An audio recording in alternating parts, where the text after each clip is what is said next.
Welcome ladies and gentlemen of the interwebs to another obscure review given to you by me, your obscure reviewer, the Ginger Geek. This time we'll be looking at Ultimate Spider-Man, and I know what you're thinking, Spider-Man? That can't be obscure.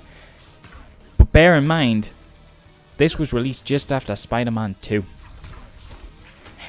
Generally, when people ask what is the best Spider-Man game you have ever played, they tend to answer with Spider-Man 2 on the PS2, GameCube and Xbox. These people are wrong. They don't know what they're missing. In my personal opinion, the vastly underrated Ultimate Spider-Man is much more deserving of this title, but for whatever reason, perhaps coming out too quickly after Spider-Man 2, or because it was a comic tie-in and not a movie tie-in, it just doesn't get the same recognition.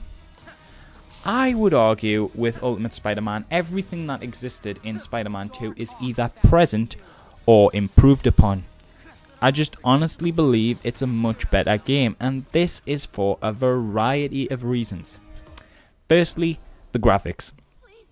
It is no secret that I am a big fan of cel shading, and it's something that works especially well in this game. I've always thought that comic book games should look like the comics they are based on, and cel shading as an aesthetic really aids this, especially the Ultimate Spider-Man comics. These were comics that were bright and colourful, and as the game reflects this, it really helps draw you into the Ultimate Spider-Man universe. It feels like you are playing the comic, which is exactly what it should do. Secondly, the story and presentation. Like the game 13, which I covered in a previous review, the devs of Ultimate Spider-Man clearly had a lot of fun translating a comic-y feel. The awesome cutscenes are where this is most prominent, as they pan out like a motion comic with characters literally jumping from panel to panel. The game itself plays as you'd expect it to. It's a Spider-Man game, and a polished one at that. Swinging feels fast-paced and enjoyable. Combat is pretty standard but gets the job done. The real joy, as you all know, of any Spider-Man game is found in just being Spider-Man. Scaling walls, punching the bad guys, being a hero, and making cheesy one-liners. It's all here, and it's here in the most refined state we have seen. Jump and then jump again. Sure, it breaks the laws of physics, but so do most things I do. What is also really cool is this is the only Spider-Man game that lets you play as Venom.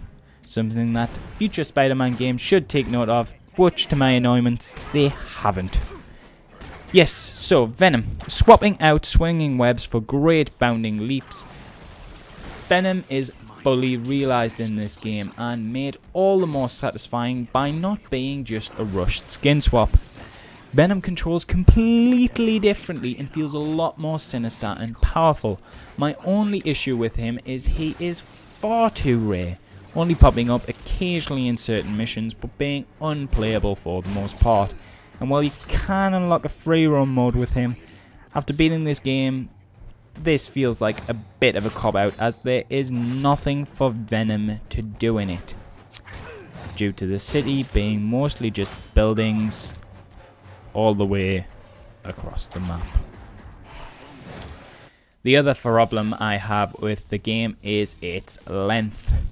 Maybe it was because I was right into it or following the story intensely, which by the way is a good Spider-Man tale and really well acted, but it seemed to me like the entirety of it flew by in a flash. Yes, okay, there are medals once you've finished, but the game gives you no reason to try go for them, and the challenges that earn you them kinda suck. That said though, while it is in no way a perfect game, I found that despite its flaws, I was totally into it.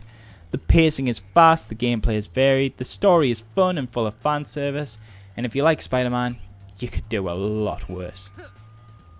Okay, that's the review over. Let us know what you thought of it. Give us a like if you liked it. Give us a comment if you think we could do something a bit differently, or if you've got a suggestion on what we could review next. Remember to subscribe so we can keep delivering these awesome videos. At least we hope we're awesome. You tell us. You let us know. Thanks.